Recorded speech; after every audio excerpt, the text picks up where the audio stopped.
తాజాగా ముగిసిన ఐపీఎల్ సీజన్లో రాయల్ ఛాలెంజర్స్ బెంగళూరును ఛాంపియన్గా నిలపడంలో కీలక పాత్ర పోషించిన జితేష్ శర్మ రానున్న దేశవాళీ సీజన్ కోసం జట్టు మారనున్నాడు.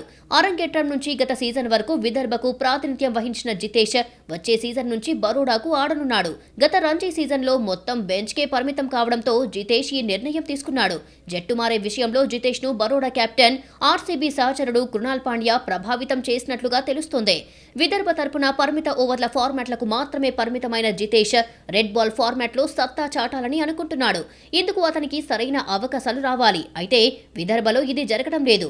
అందుకే అతను బరోడాకు మారాలని నిర్ణయించుకున్నాడు.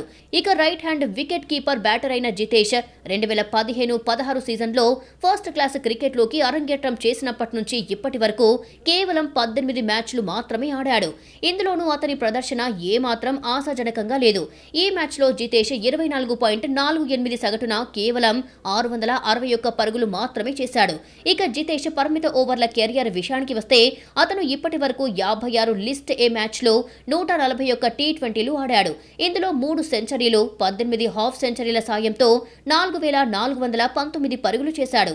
31 ఏళ్ల జితేష్ తాజాగా ముగిసిన ఐపీఎల్ సీజన్లో అత్యుత్తమంగా రాణించాడు. ఈ సీజన్లో అతను 176.35 స్ట్రైక్ రేట్తో పరుగులు సాధించి ఆర్సీబీ విజయాల్లో కీలక పాత్ర పోషించాడు.